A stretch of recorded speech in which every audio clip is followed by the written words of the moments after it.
श्लोक संख्या 38 से पाठ। 38वां श्लोक। सुख दुखे समे कृत्वा लाभालाभौ जयाजयौ ततो युद्धाय युज्यस्व नैवं पापमवाप्स्यसि एषा ते विहिता सांख्ये बुद्धिर्योगे त्वमां शृणु। बुद्ध्या युक्तो यया पार्थ कर्मबन्धं प्रहास्यसि नेहाभिक्रमनाशोऽस्ति प्रत्यवायो न विद्यते स्वल्पमप्यस्य धर्मस्य त्रायते महतो भयात् व्यवसायात्मिका बुद्धि एकेह कुरु नन्दन बहुशाख्यायनन्ताश्च बुद्धयो व्यवसायिनाम् व्यवसायात्मिका बुद्धि एकेह कुरु नन्दन बहुशाखायनन्ताश्च बुद्धि अव्यवसायिनाम्।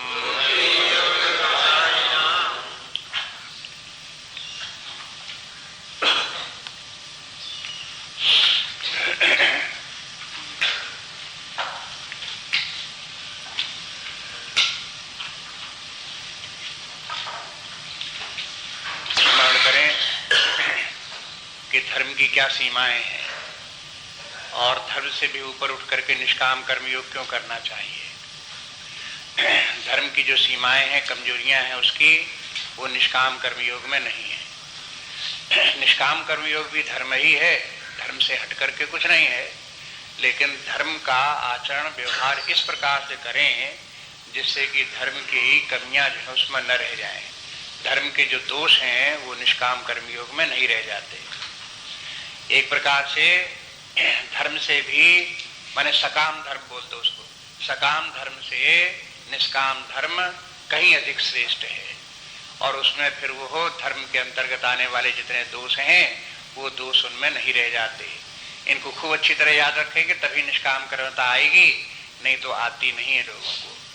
उसमें चूंकि थोड़ी सूक्ष्म बातें हैं और बुद्धि योग की बातें हैं, जब तक कोई बुद्धि नहीं लगाएगा, समझने की कोशिश नहीं करेगा, तब तक ये अंतर समझ में नहीं आएगा।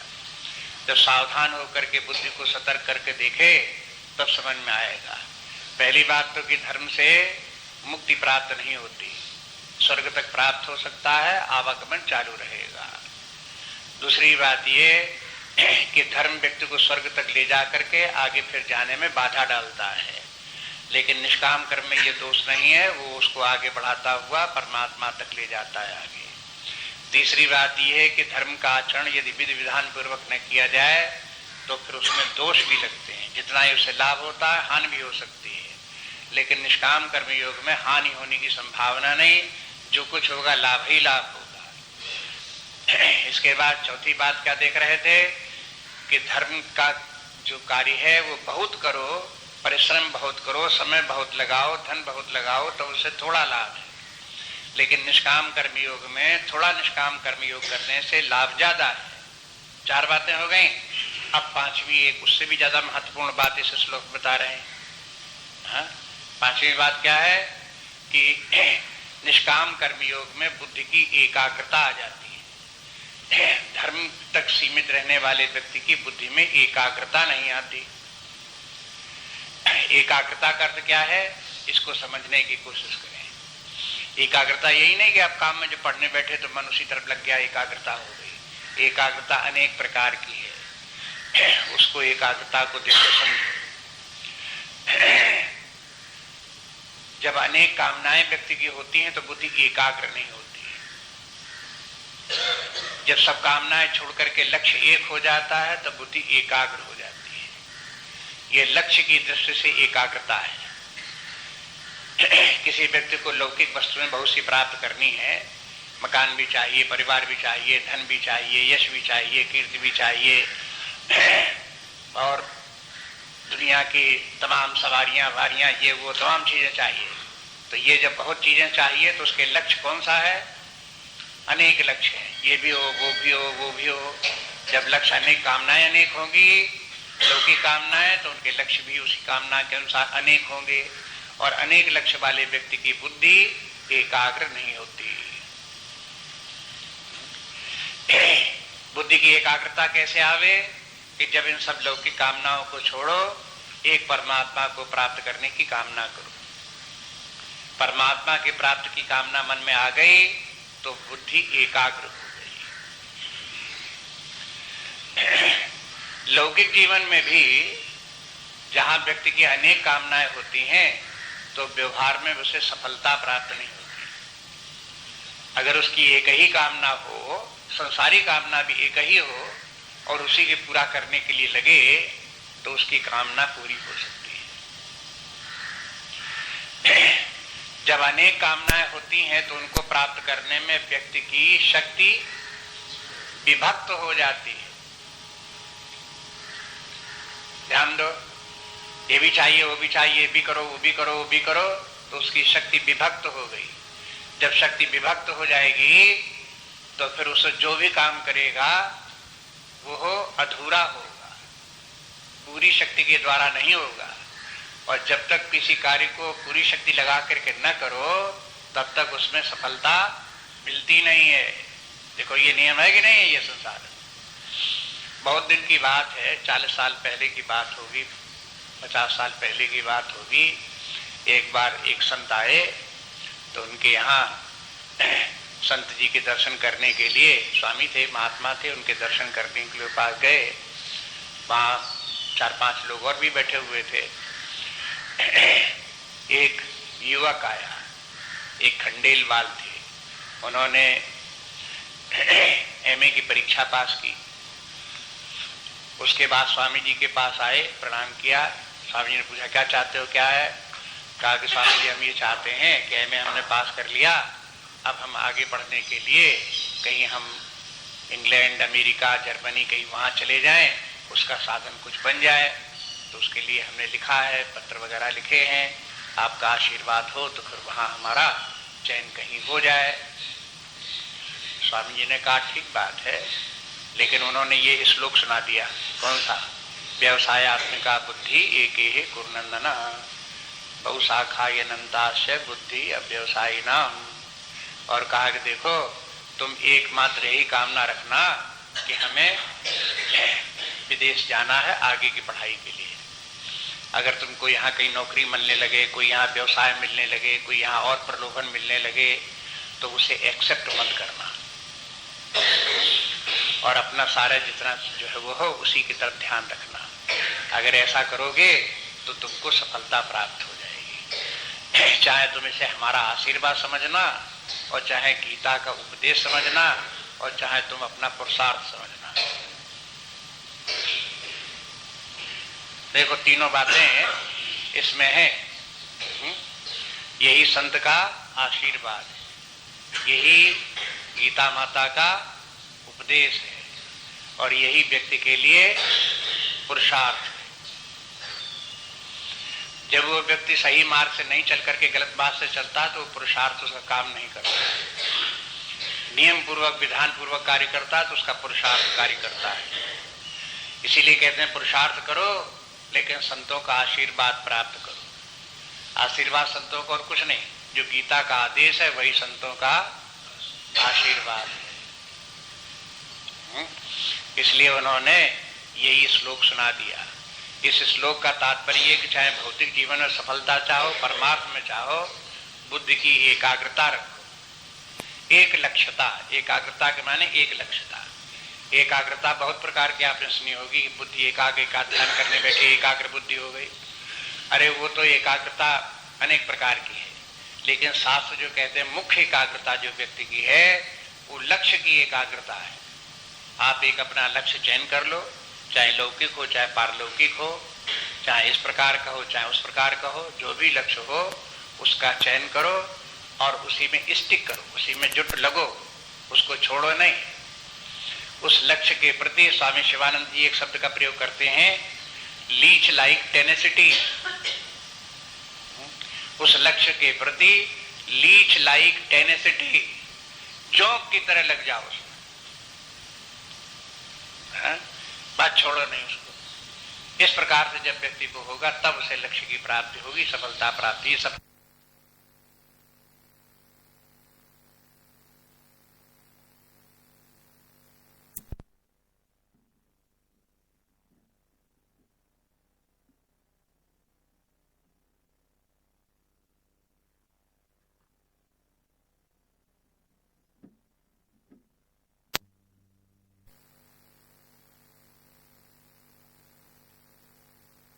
युवकों को जहां भौतिक सफलता प्राप्त करनी है, यही गीता का इंटरप्रिटेशन लौकिक हो जाएगा। जिन लोगों को परमार्थ को प्राप्त करनी है उन्हीं लोगों के इसका इंटरप्रिटेशन पारमार्थिक हो जाएगा।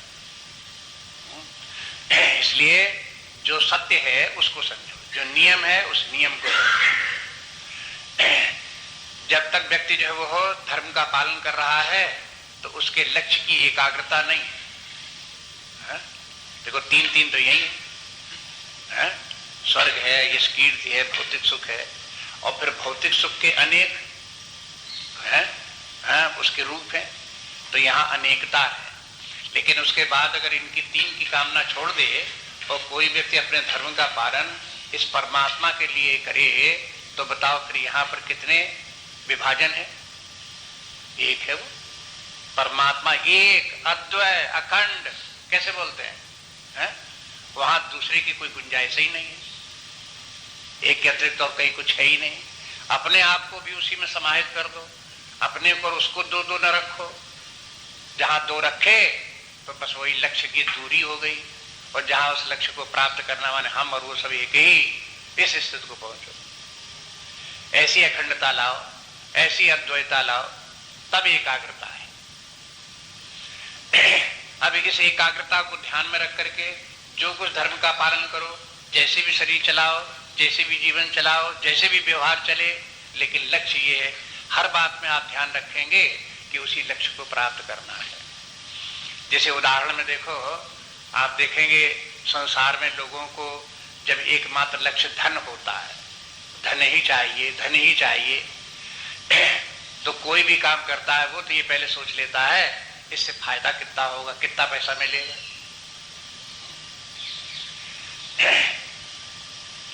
बहुत दिन की बात है, एक बार व्यक्ति जब आते थे मिलने के लिए हमसे, तो जब देखते थे तो हमको लिखते पाते थे, कुछ लिख रहे हैं। फिर आए 10-15 दिन के बाद, महीने पर 2 महीने 6 महीने में आए तो देखा लिख रहे। कहा आज जब आते हो तो हम आते हैं तो आज लिखते मिलते हो, इसमें लिखने से आपको क्या मिलता है? हमने कहा मिलेगा क्या? अरे भाई कुछ लिखने में, एक पेज की लिखाई में लोग 10 रुपए लेते हैं, 15 रुपए लेते हैं, आपको 10-15 रुपए के हिसाब से कितना मिलता है? हमने कहा रुपए तो नहीं मिलता है। तो कब बेकार लिखते हो?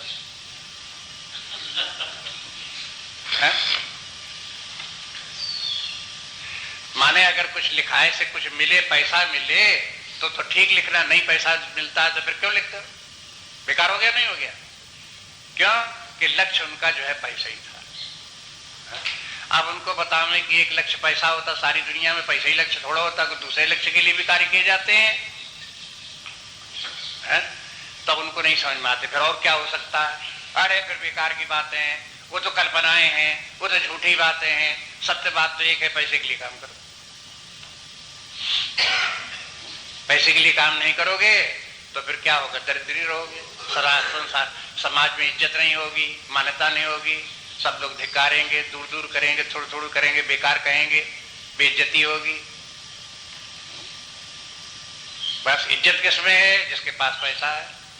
बस ये सब उसी के पैसे ही को लेकर के चारों तरफ से सारे सिद्धांत, धारणाएं, मान्यताएं जितनी है सब उसी के चारों तरफ बांध रखे हैं।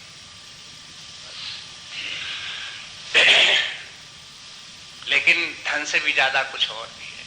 कुछ लोग जो है वो हो न जाने कितने लोगों, अगर ऐसा होता धन ही सब कुछ होता तो राजा लोग राज्य क्यों छोड़ देते, धनी लोग अपनी धन संपत्ति कारखाने वगैरह क्यों छोड़ देते। क्या ऐसे उदाहरण नहीं है जो इन सबको छोड़ करके जो है कुछ और प्राप्त करने के चले गए। गौतम बुद्ध जो है राज्य छोड़ करके चले गए। एक बार वो अपने राजधानी में फिर लौट करके आए जब बुद्धत्व उनको प्राप्त हो गया। तो उन्होंने, राजधानी के लोगों ने पूछा, उनकी यशोधरा ने भी पूछा कि ऐसा बताइए, ऐसी क्या चीज आप तलाश करने के लिए गए थे जो यहां नहीं थी, क्या थी?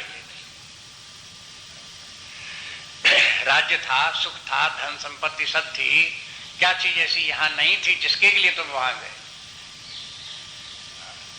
तो उन्होंने कहा वो जो जिस चीज की तलाश के लिए गए वो तो सब जगह है, यहां पर भी है, वहां पर भी है, लेकिन जहां हम गए वहां हमें वो बुद्धि मिली जिससे कि उस वस्तु को हम जान सके। जिस वस्तु को हम चाहते थे वो वस्तु यहां पर भी है, लेकिन उसको देखने के लिए जानने की दृष्टि नहीं है। तो जितना दिखाई देता उतना ही सब थोड़ा है। राज्य लिए कोई बैठा है, लेकिन व्यक्ति चाहता क्या है वो तो उसे नहीं उपलब्ध हो रहा है, वो तो नहीं दिखाई दे रहा है। इसलिए ये देखो कि धन ही सब कुछ नहीं है, बल्कि एक हिसाब से देखो तो धन की वैल्यू जीवन में लास्ट है। लास्ट, अगर मेरिट लिस्ट बनाई जाए तो लास्ट है। लास्ट किस अर्थ में है? अगर ये बताओ कि धन की बात हो और शरीर के स्वास्थ्य की बात हो, कोई व्यक्ति बीमार पड़े और उसके पास मान लो 10-5 लाख रुपए है और बीमार पड़ा और जरूरत पड़ी बीमारी के इलाज करने के लिए 2-4 लाख रुपए की, तो क्या करेगा? वो रुपए के महत्व देगा, उसको बचाए रखे रहेगा कि अपना इलाज कराने में रुपए फूंक देगा? अगर रुपए फूंक देता उस इलाज कराने में, इसके माने है वो शरीर को ज्यादा मूल्य दे रहा है, पैसे को उतना मूल्य नहीं है। शरीर की भी बात जहां आती है, तहां देखो स्वामी जी ने इनका कंपैरेटिव स्टडी में बताया है कि शरीर ही जहां व्यक्ति की बौद्धिक मान्यताओं की बात आती है, जैसे भगत सिंह जैसे, गांधी जी जैसे, उनकी कोई मान्यता, बौद्धिक मान्यता थी, उस मान्यता के पीछे उन्होंने अपने शरीर के को सेक्रीफाइस कर दिया, शारीरिक सुखों को सेक्रीफाइस कर दिया, फांसी पर चढ़ने को तैयार हो गए। क्यों? शरीर से भी ज्यादा मूल्यवान कुछ है।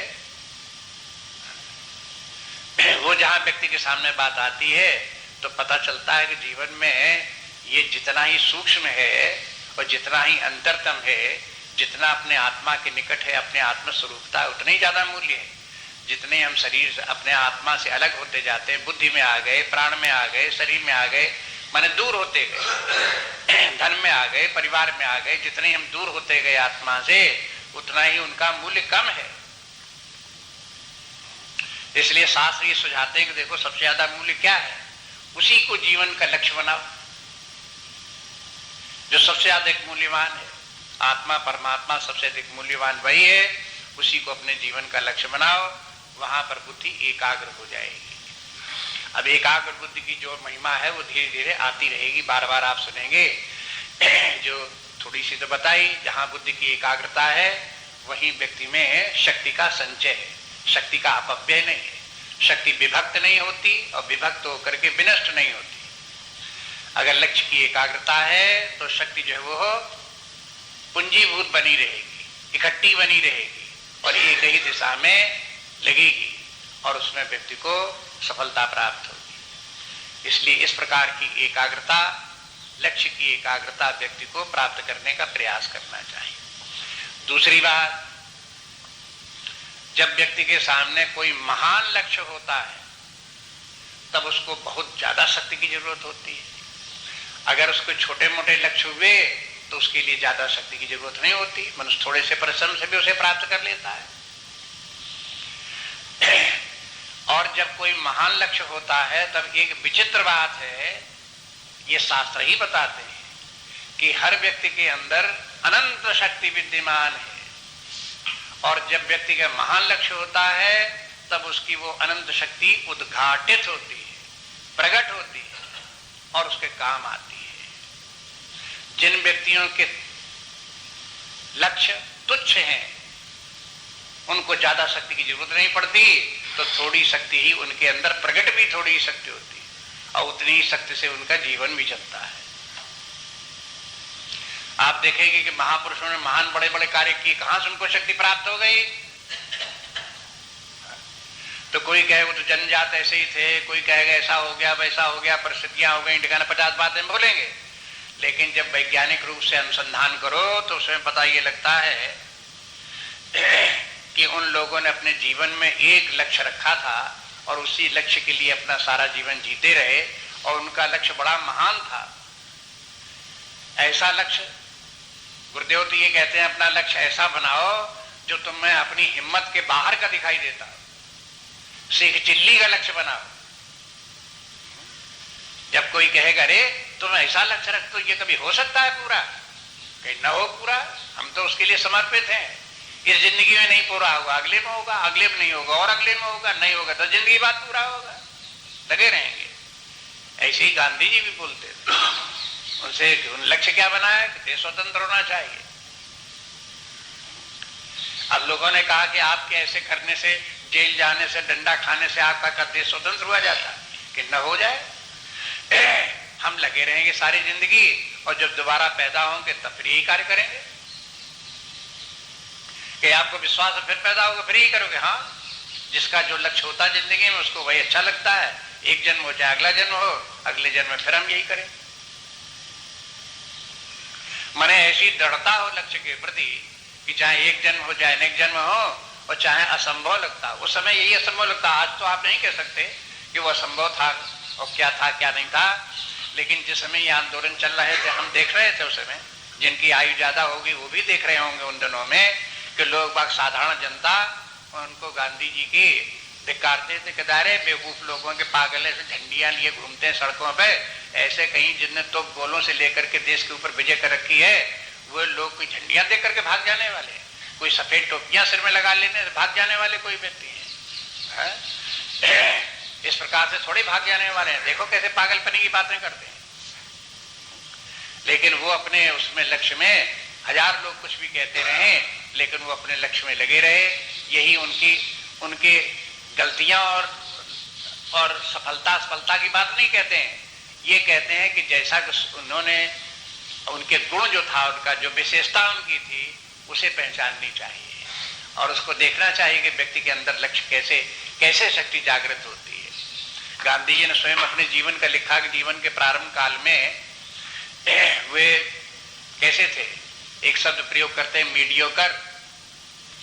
पढ़ाई लिखाई में कैसे, कोई फर्स्ट डिविजनर नहीं थे, सेकंड क्लास रहे पढ़ाई लिखाई, मीडियोकर कहलाता सेकंड क्लास।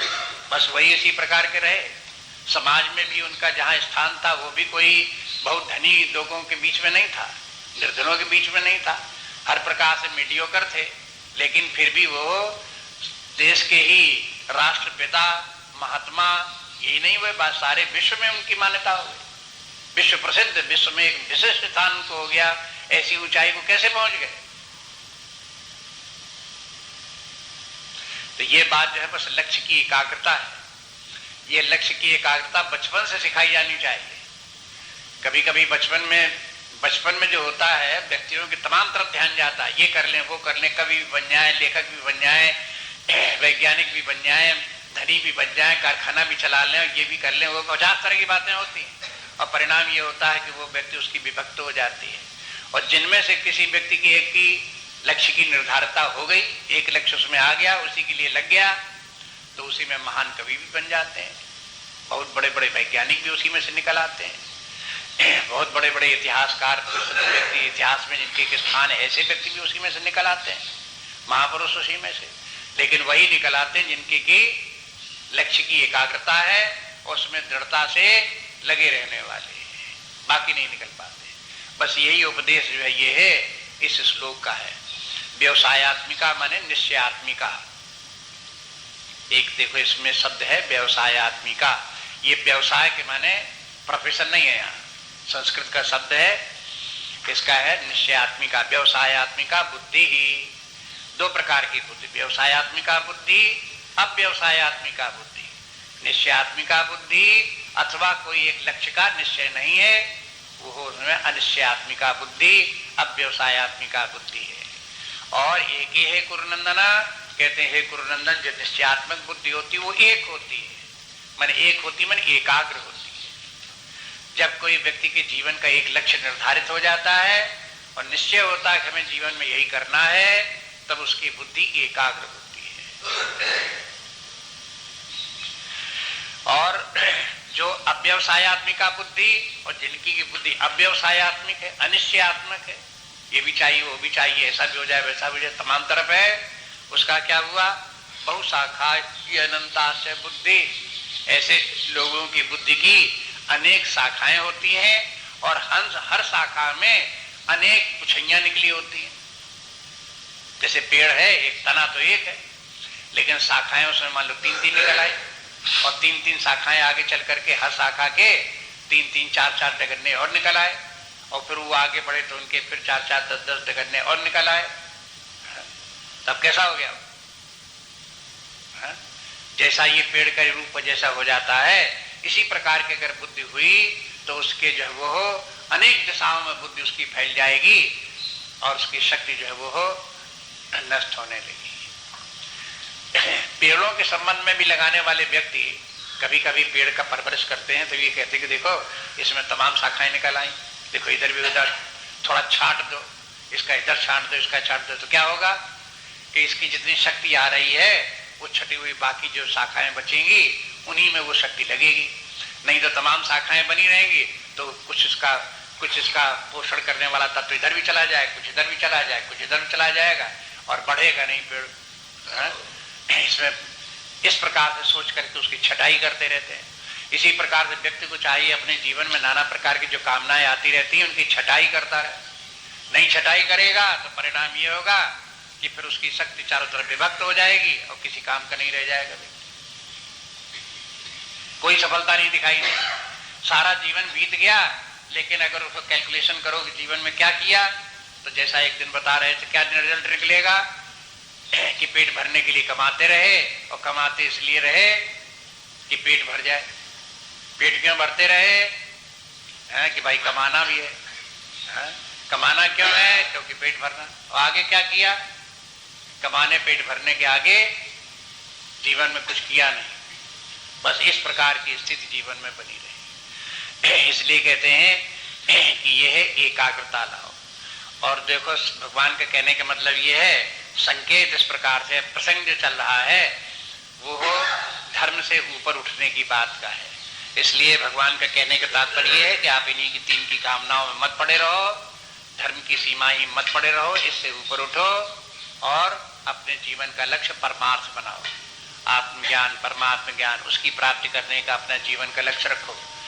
भले ही तुम धर्म का पालन करो, भले ही अर्जुन से कहते तुम युद्ध करो, लेकिन तुम्हारा लक्ष्य युद्ध करना नहीं है, तुम्हारा लक्ष्य केवल धर्म का पालन करना नहीं है। तुम्हारा अंतिम लक्ष्य क्या है? ये सब करते करते अपने को इस योग्य बनाना है जिससे कि अंत में आत्मा परमात्मा का एकत्व प्राप्त हो जाए, पूर्णता प्राप्त हो जाए। इसके लिए प्रयास करो। अगला श्लोक देखिए। यामिमां पुष्पतां वाचं प्रपतन्ति अभिपश्चिताः वेदवादरता पार्थ नान्यदस्तीति वादिनः। यामिमां पुष्पतां वाचं प्रवदन्ति अभिपश्चिताः वेदवादरतः पार्थ नान्यदस्तीति वादिनः। ये जो श्लोक अभी 41वां श्लोक देख रहे थे, इस श्लोक की व्याख्या आगे के 3 श्लोक हैं, क्योंकि 44वें श्लोक में देखेंगे यह व्यवसायात्मक शब्द फिर आ गया और भगवान कहते हैं कि इसलिए बुद्धि को निश्चयात्मक बुद्धि बनाना चाहिए। किस लिए बनाना चाहिए वो बातें यहाँ पर इन 3 श्लोकों में बोल रहे हैं। बीच में इन तीनों श्लोकों के तात्पर्य को इसी अर्थ में समझो कि बुद्धि निश्चयात्मिका कैसे होती है। इसलिए भगवान ये कहते हैं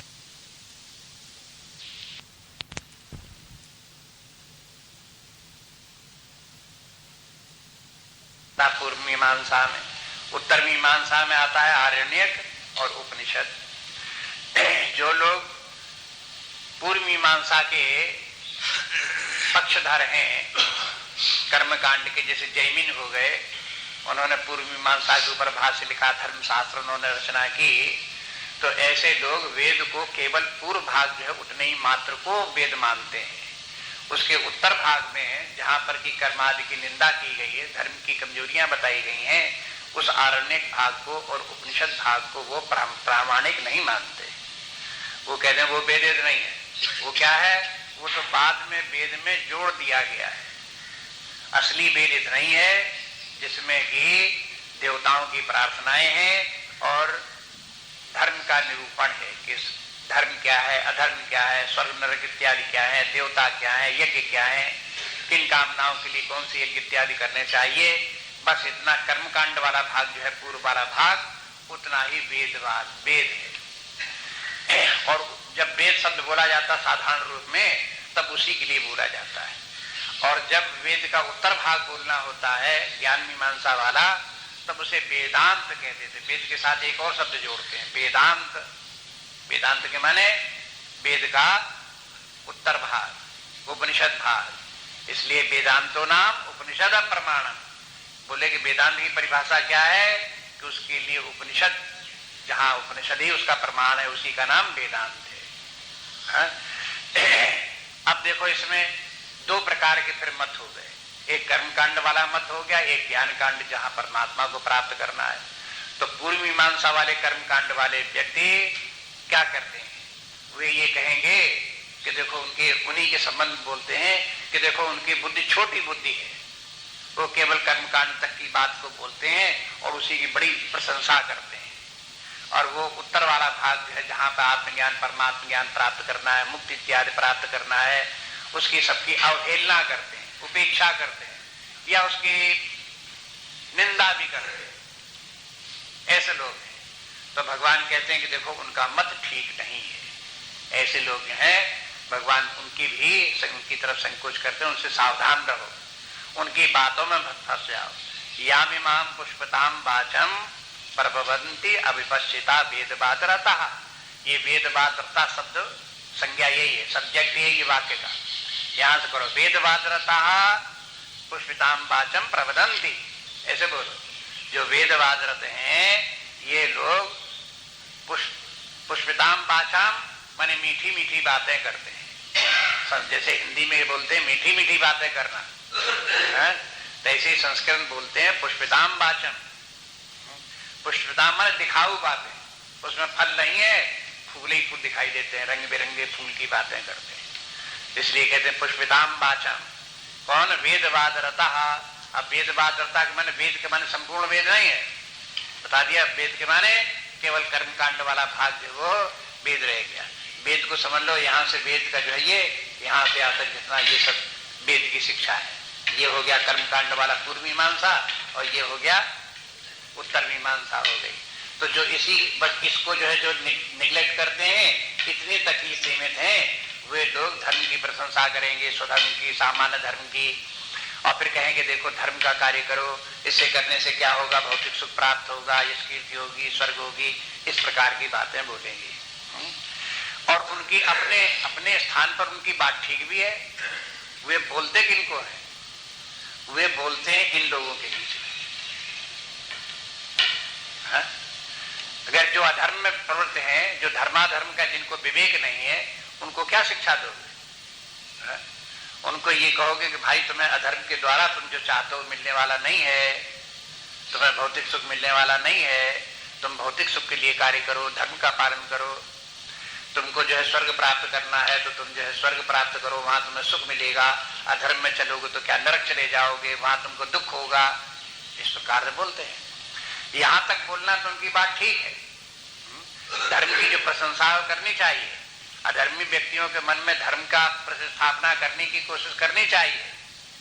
लेकिन जब वो लोग इसके बाद ये कहने लगते हैं कि देखो धर्म ही सब कुछ है और स्वर्ग ही सबसे ऊंची स्थिति है, उसके बाद कुछ नहीं है। देखो पूर्व मीमांसा में आपको सुनकर के आश्चर्य होगा, है वेद, लेकिन पूर्व मीमांसा में ब्रह्म का कहीं वर्णन नहीं है, ईश्वर का कहीं वर्णन नहीं है, देवताओं का वर्णन है। अग्नि देवता है, वरुण देवता है, सूर्य देवता है, इंद्र देवता है, इन देवताओं का वर्णन है। इन देवताओं का आवाहन करो, इनको आहुतियां दो। जैमिन इसके आदि आचार्य हुए, उसके बाद में उनके ऊपर जैमिन ने जो धर्मशास्त्र लिखा उसके ऊपर व्याख्या करने वाले कुमारिल भट्ट हुए, प्रभाकर गुरु हुए। एक गुरु मंत्र गुरु पंथ कहलाता है और दूसरा भट्ट पंथ कहलाता है। माने उसे पूर्व मीमांसा के दो संप्रदाय हो गए। एक ने जो है उसका जो है वो एक प्रकार से इंटरप्रिटेशन किया, दूसरे ने दूसरे प्रकार से इंटरप्रिटेशन किया, लेकिन है दोनों पूर्व मीमांसक आचार्य। जो एक ये कहते हैं कि देवताओं का विग्रह होता है, दूसरा कहता है देवताओं का विग्रह नहीं होता। एक कहता है कि अंतिम लक्ष्य स्वर्ग है, दूसरा कहता है स्वर्ग भी अंतिम लक्ष्य नहीं है, सब जो कुछ है सब यही है, इसके बाद कहीं नहीं। ऐसे भी बोलते हैं, माने बात स्वर्ग की करेंगे, उसके आगे की बात तो दोनों में से कोई नहीं करेंगे, लेकिन स्वर्ग के संबंध में, देवताओं के संबंध में, यज्ञ के संबंध में, कामनाओं के संबंध में, नाना प्रकार के इन सबके दोनों आचार्यों के अलग अलग उनके मत हैं। तो उतने तमाम विस्तार में जाने की बात नहीं है। तमाम ये इतनी फिलॉसफी अपने जो है वैदिक फिलॉसफी इतना ज्यादा जानने की जरूरत नहीं है, लेकिन रूपरेखा तो मालूम होना चाहिए। इतनी जब गीता शास्त्र जैसा अध्ययन कर रहे हैं तो इतनी तो बात मालूम होना चाहिए। पूर्व मीमांसा है और पूर्व मीमांसा की गति धर्म और स्वर्ग तक है, बस इसके आगे उसकी गति नहीं है। तो जब वे लोग ये कहने लगते स्वर्ग से बड़ा फिर क्या है, स्वर्ग से बाद मुक्ति उक्ति कुछ नहीं होती है, अरे स्वर्ग ही मुक्ति है, संसार में सुख है यही मुक्ति है, कोई जन्म मरण से छुटकारा हो जाए ऐसे तो होता नहीं है। अगर कोई व्यक्ति स्वर्ग प्राप्त हो गया तो स्वर्ग ही उसको मुक्ति समझ लो, लेकिन मुक्ति स्थायी नहीं होती है।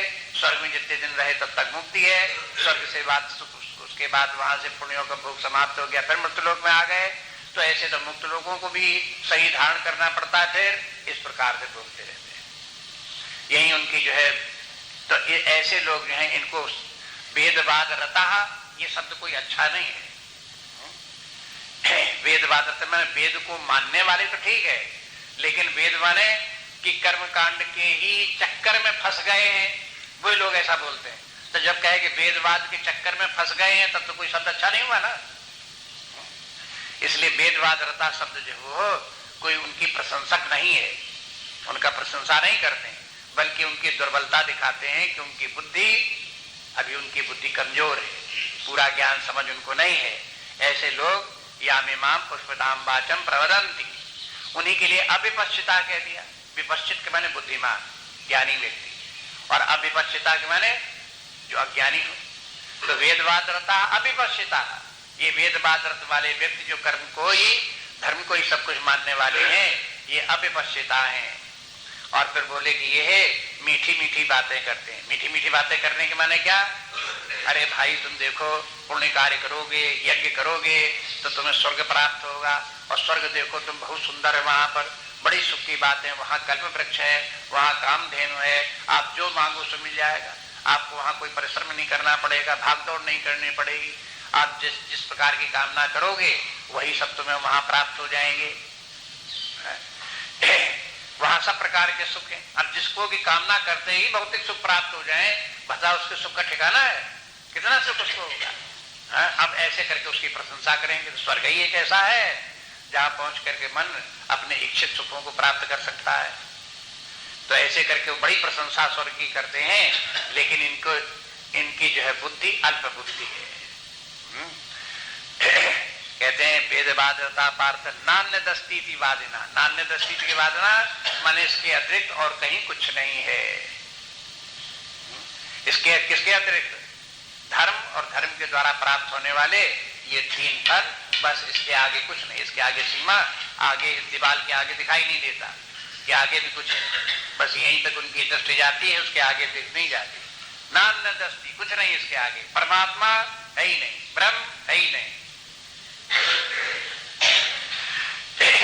प्रकार के बोलने वाले व्यक्ति हैं, वेद में ही बोलने वाले हैं। माने ऐसा नहीं कि वेद में आप कहो कि तो फिर जो है वो वेद में सब जगह ब्रह्म ही ब्रह्म छाया होगा, सो बात नहीं है। अधिकारी भेद है ये। माने एक अधिकारी व्यक्ति जब है, अधर्म का है व्यक्ति, उसका अधिकार पहले धर्म में है, तो वेद पहले उसे धर्मात्मा बनाता है और फिर उसे जब धर्मात्मा हो जाता है तब उसे फिर परमार्थ दिखाता है कि परमार्थ किन लोगों के लिए है, धर्मात्मा लोगों के लिए। जो धर्म ही नहीं समझते उनके लिए परमार्थ बेकार है। इसलिए एक इस श्लोक में तो इतनी बात हो गई। अब आगे जो देखिए, कामात्मानः स्वर्गपरा जन्म कर्म फल प्रदाम क्रिया विशेष बहुलाम भोगैश्वरी गतिम प्रति कामात्मानः स्वर्गपरा जन्म कर्म फल प्रदाम क्रिया विशेष बहुलाम भोगैश्वरी गतिम प्रति कामात्मानः। अब जो लोग इस प्रकार से ये वेदवाद और इनकी बातों को मान लेते हैं, विश्वास कर लेते हैं, वो क्या होते हैं? कामात्माना। कामनाएं ही जिनकी की आत्मा बन गई हैं, ऐसे व्यक्ति कामात्मना। जैसे देहात्मना, देहात्मना माने देह ही जिनको की आत्मा दिखाई देता है, ऐसे ही इन लोगों को जो धर्म के मार्ग पर चलने वाले हैं, कामात्मना, उनको ये तीन काम पदार्थ जो है यही, उनको सब कुछ यही दिखाई देते हैं, उसके अतिरिक्त कुछ समझ में नहीं आता है। कामना ही की पूर्ति हो, बस कामना ही सब कुछ है। कामना पूर्ति हो गई तो सुख है, कामना पूर्ति नहीं हुई तो कुछ नहीं। बस ये जिनके चित्त में चढ़ा हुआ है वे कामात्मना है। और ये स्वर्गपरा, और ये स्वर्गपरा माने स्वर्गपरायण, माने स्वर्ग की ही कामना रखने वाले हैं, स्वर्ग को ही प्राप्त करने का प्रयास करते हैं, स्वर्ग के लिए यज्ञ इत्यादि करते हैं, तो ये स्वर्गपरा हो।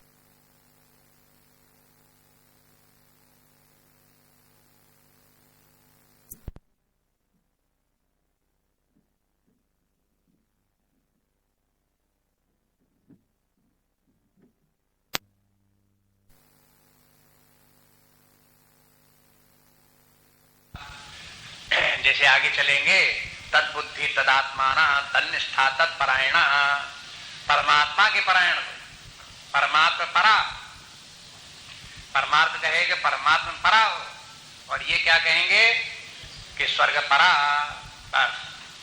परम गति क्या है? स्वर्ग, बस उसी को प्राप्त करने के लिए प्रयास करो, तो स्वर्ग परा हो गए। ऐसे जन्म कर्म फल प्रदाम, लेकिन उनके साथ में समस्या क्या होती है उनको पता नहीं, उसकी तरफ ध्यान भी नहीं देते। जन्म कर्म फल प्रदान, वे बार बार उनको जन्म लेना पड़ता है और बार बार सकाम कर्मों में प्रवृत्त होना पड़ता है। दोबारा सकाम कर्म करके स्वर्ग इत्यादि की प्राप्ति के लिए फिर यज्ञ इत्यादि न करें तो फिर इसी जन्म में पड़े रहें, इसी मनुष्य लोक में पड़े रहें, या अधोगति हो जाए, नरक चले जाएं। इसलिए उनको फिर यज्ञ करना पड़ता है। एक बार स्वर्ग हुआ है, लौट करके फिर मृत्यु लोक में आ गए, फिर यज्ञ करो, फिर ये स्वर्ग प्राप्त करो, फिर मनुष्य शरीर प्राप्त करो, फिर यज्ञ करो, फिर स्वर्ग प्राप्त करो, इसका कहीं अंत नहीं है। तो ये कैसा हो गया? जन्म कर्म फल प्रदान। परिणाम ये होता है कि उनकी शिक्षा व्यक्ति को जन्म मृत्यु के चक्र में फंसाए रखती है और कर्म में भी बांधे रखती है। कर्म से छुटकारा होने के लिए कहीं कोई उनको संभावना नहीं दिखाई देती। तो हो गए जन्म कर्म फल प्रदान और क्रिया विशेष बहुलाम। और फिर ऐसे लोग जो हैं अनेक प्रकार की क्रियाओं में ही लगे रहते हैं, कर्म के जाल में ही फंसे रहते हैं। इस क्रिया विशेष बहुलाम को आप उधर देखिए 40वें श्लोक की दूसरी पे जो पंक्ति थी, स्वल्पमस्य धर्मस्य त्रायते महतो भयात्, कि तो देखो ये निष्काम कर्म ऐसा है कि थोड़ा भी कर्म करने से, प्रयास करने से बहुत बड़ा फल होता है। लेकिन धर्म में क्या है? क्रिया विशेष बहुलाम, कर्म बहुत है, नाना प्रकार के कर्म। जैसे यज्ञ करने के लिए बता दिया गया, आप तमाम ताम झाम इकट्ठा करो, यज्ञ तो किए जाते हैं, अब भी किए जाते हैं, कोई खत्म थोड़े हो गीता के बाद। गीता पढ़ो ना पढ़ो, लेकिन यज्ञ करने वाले यज्ञ करते हैं और यज्ञ की तमाम आयोजन करते हैं, तमाम सामग्री इकट्ठी करेंगे, तमाम लोगों को इकट्ठा करेंगे, तमाम पैसा इकट्ठा करेंगे, तमाम पंडितों को इकट्ठा करेंगे, तमाम उसके लिए सब जिस प्रकार से जब होगा तब जो है वो यज्ञ संपन्न होगा। बड़ा उसके यज्ञ कर्म कितना उसमें देखो, कितनी भाग दौड़ उसमें करिए, वो सब भी सब व्यक्ति को करनी पड़ती है। उसके लिए भगवान कहते हैं क्रिया विशेष बहुलाम, बहुत कर्म में उनको प्रवृत्त होना पड़ता है। और फिर भोग ऐश्वर्य गतिम प्रति, और उससे उनको प्राप्त क्या होता है? भोग और ऐश्वर्य प्राप्त होता है। यही उनकी अंतिम गति है। प्रति इसी के लिए करते हैं, बहुत सा उनको भोग प्राप्त हो, बहुत भोग प्राप्त करने की गति उनको प्राप्त हो जाए, इसलिए किया विशेष बहुनाम, नाना प्रकार के कर्म इसीलिए करते हैं। अब ये भोग और ऐश्वर्य क्या है? ये भोग जैसे इस जीवन में इंद्रिय भोग जो है, ये भोग, ये इंद्रियां हो गई और इनके शब्द स्पर्श रूप स्कंध ये भोग हो गए। तो ये है भोग। और ऐश्वर्य क्या है? माने ऐश्वर्य के माने जिसके व्यक्ति के पास बहुत धन संपत्ति हो, उसका स्वामी हो, ये उसका ऐश्वर्य हो गया। तो ये सब किस लिए है? कर्म किस लिए है? ऐश्वर्य प्राप्त कराओ और उस ऐश्वर्य के बल पर तमाम भोग सामग्री इकट्ठा करो और उनको सबको भोगो। शरीर से भोगो, इंद्रियों से भोगो, मन से भोगो, ये सब उनमें भोग में लगे रहो। फिर ये कहेंगे कि देखो भोग है ही इस संसार में, मनुष्य शरीर में भोग है ही कितने, यहाँ तो बहुत थोड़े हैं, और भोग बहुत से प्राप्त भी हो जाएं तो आपको उनको भोगने की क्षमता कितनी है? आप ज्यादा भोग भी नहीं सकते उनको। फिर स्वर्ग की कामना करो, वहां स्वर्ग में ऐसे है तुम्हें भोग की क्षमता बढ़ जाएगी तुम्हारी, और वहां भोग की सामग्री भी खूब मिलेगी। आप जितनी चाहो उतनी भोग की सामग्री आपको वहां प्राप्त होती जाएगी, और आपको उनको भोगने की क्षमता भी बनी रहेगी। आप तो आप देखो कि आप व्यक्ति को क्या चाहेंगे? वाह, तब तो स्वर्ग बहुत अच्छा है, स्वर्ग बहुत अच्छा है, क्योंकि वहां खूब भोग है, खूब ऐश्वर्य है, ये तो बहुत अच्छी बात हुई। ऐसे करके ये पुष्पताम बाचाम हुए, और व्यक्ति फिर उसी के लिए, स्वर्ग इत्यादि के लिए कर्म करता है। ये बता दिया भोग ऐश्वर्य गतिम प्रति। अब देखो ये सब के सब जितना भी है, इसमें भगवान वर्णन शब्दावली इस प्रकार की है जिसमें ये अच्छाई के रूप में इनका वर्णन नहीं कर रहे हैं, ये आलोचना के रूप में कर रहे हैं। माने ये सब धर्म के दोष हैं। भोग ऐश्वर्य गतिम प्रति ये धर्म का दोष है। क्रिया विशेष बहुनाम ये क्या है? ये धर्म के मार्ग में फंसे रहने वाले, चक्कर में फंसे रहने वाले लोगों का दोष है। और ये जन्म कर्म फल प्रदान ये क्या है? जन्म मृत्यु के चक्र में फंसे रहने का दोष है। ये सब उसके दोषों का वर्णन है, इसी में लगे हुए हैं। भोगैश्वर्य में क्या दोष है? भोगैश्वर्य का दोष है कि वो नश्वर है। प्राप्त होने वाले सुख देंगे, जब नाश होंगे तो वे दुख देंगे। इसलिए भोगैश्वर्य आते हुए सुख भी देते हैं, जाते हुए दुख भी देते हैं। दुख से छुटकारा नहीं इनमें, जब तक भोगैश्वर्यों में दोनों प्रकार से नाशवान है। एक तो वे स्वतः नाशवान है, और दूसरा भोक्ता की शक्ति छीन कर देने वाले हैं, इसलिए भी नाशवान है। अब ये भोगों में जो दोष है, ये गीता में 5वें अध्याय में भगवान बोलेंगे। कठोपनिषद में देखो तो नचिकेता ने बड़ा अच्छा वर्णन किया। वहां जब उसे कहा गया कि तुम जितना चाहो स्वर्ग प्राप्त कर लो, जितना चाहो ऐश्वर्य धन संपत्ति तुमको हम दे दें, तब उसने ये कह दिया कि नहीं नहीं, ये सबके सब जो है ये भोग ऐश्वर्य है, ये जरियंती तेजा स्वभाव, ऐसे करके उसने बता दिया। अरे ये तो सब नाशवान है, स्वभाव माने नाशवान है सबके सब। ये नश्वर वस्तुओं को लेकर के क्या करें, कभी सदा रहने वाली नहीं। दूसरे ये सबके सब जो है ये है जरियंती तेजा, ये इंद्रियों का तेज, बुद्धि का तेज, ये नष्ट कर देने वाले, व्यक्ति को खोखला कर देने वाले, वो किसी काम का व्यक्ति नहीं रह जाता। ये जरियंती तेजा ऐसे भोग हैं, इसलिए इन भोगों का त्याग करो, इनकी इच्छा मत करो। इनकी इच्छा करने मात्र से व्यक्ति का विनाश होता है, प्राप्त हो जाते हैं तब भी ये विनाश करते हैं। इस प्रकार से वहां पर इनका बहुत वर्णन है इनके भोगों का। और फिर ऐसे भोगों के लिए जिनमें के 1000 दोष हैं, उनको प्राप्त करने के लिए कोई प्रशंसा करे कि देखो तुम्हें ये भोग प्राप्त हो जाएगा, वो भोग प्राप्त हो जाएगा। ये तो ऐसे ही है जैसे किसी को विष खाने के लिए प्रलोभन दे कि देखो कितना मीठा विष है, खा लो थोड़ा सा। ऐसे है ये जितने भोग हैं वो विष के समान है, विषय विष के समान।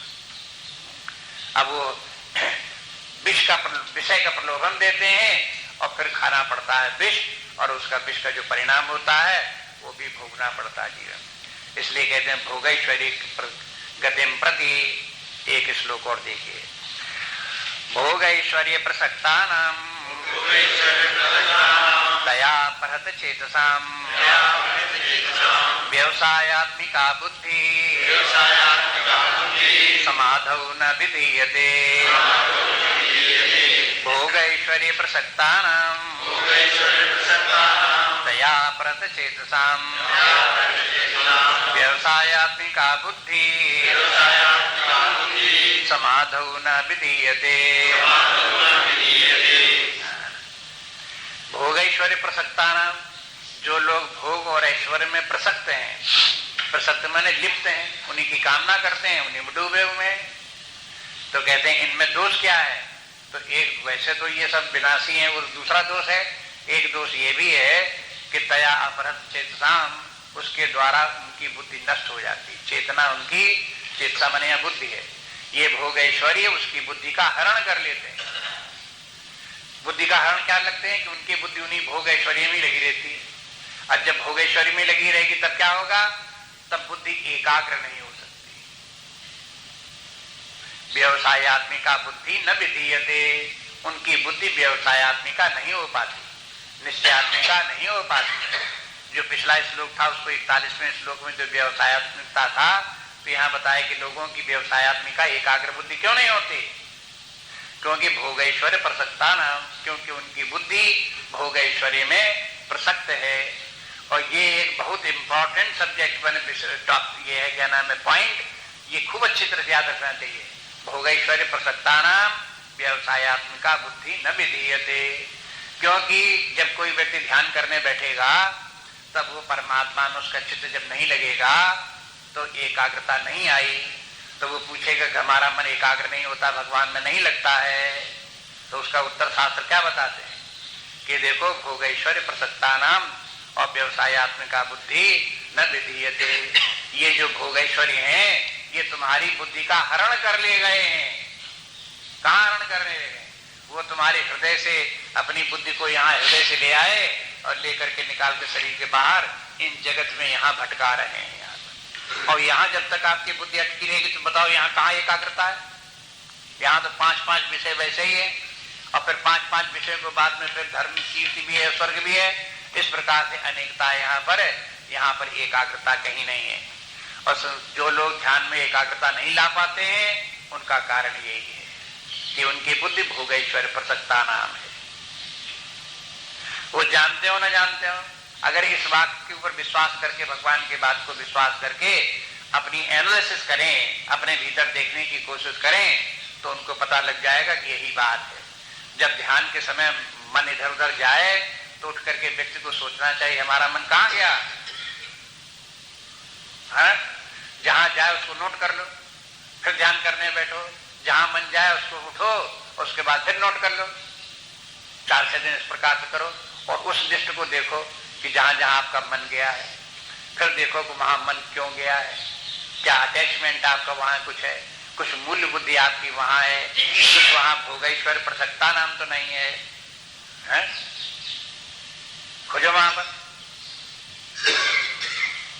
तो जब आप खोजेंगे तो आपको यही वाक्य की सार्थकता मिलेगी जो भगवान बोले कि भाई क्यों भटक गई बुद्धि? भोग ऐश्वर्य प्रसक्ता नाम और तया अपहृत साम, इसीलिए वो बुद्धि वहां ये भोग ही उसकी बुद्धि को हरण कर ले गए और बुद्धि को भटका कर घसीट ले गए, विषयों में पहुंचा दिया उनको। उन्हीं भी जो चक्कर काटने लगी, भूल गई आत्मा को, भूल गई परमात्मा को, वहां एकाग्रता नहीं हो पाई। ये अंतिम पंक्ति है, इसमें थोड़ा सा कभी कभी लोगों की बुद्धि जो है वो एकाग्र नहीं होगी तो इस वाक्य का अर्थ भी समझने में दिक्कत पड़ती है। अपने आप इस वाक्य का अर्थ लगाओगे तो थोड़ा मुश्किल पड़ जाएगी। जिन लोगों ने कभी सोचा होगा तो पूछते रहते इस वाक्य का अर्थ व्यवसायात्मिका बुद्धि समाधौ न विधीयते। यहाँ ना शब्द जोड़ लेते हैं समाधि के साथ में, और जब अर्थ लगाते हैं कि एकाग्र बुद्धि से व्यक्तियों को समाधि प्राप्त नहीं होती। वाक्य का अर्थ ऐसा लगता है, मानो ऐसा अर्थ है। अपने आप अर्थ लगाएंगे तो क्या अर्थ लगाएंगे कि व्यवसायात्मा में एकाग्र बुद्धि, व्यवसायात्मिका बुद्धि में जब एकाग्र बुद्धि होगी, निश्चयात्मक बुद्धि होगी तो समाधौ न विधीयते, उस व्यक्ति को समाधि प्राप्त नहीं होगी। लेकिन उल्टा अर्थ हो गया, बिल्कुल जस्ट अपोजिट है। इसलिए बात यह है कि न व्यवसायात्मिका बुद्धि विधीयते, जब जिसकी की बुद्धि हरण हो गई भोगैश्वर्य में तो उसकी व्यवसायात्मिका बुद्धि ही नहीं रह जाएगी। कहाँ एकाग्र बुद्धि नहीं होगी, निश्चयात्मक बुद्धि नहीं होगी। कहाँ निश्चयात्मक नहीं होगी? समाधौ, समाधि में। समाधौ के माने है समाधि में। जिस समय कि आप समाधि में परमात्मा का ध्यान चिंतन में लगे होंगे, वहां बुद्धि आपके निश्चयात्मक होकर के एकाग्र होकर के वहां नहीं लगेगी। बाकी अब कर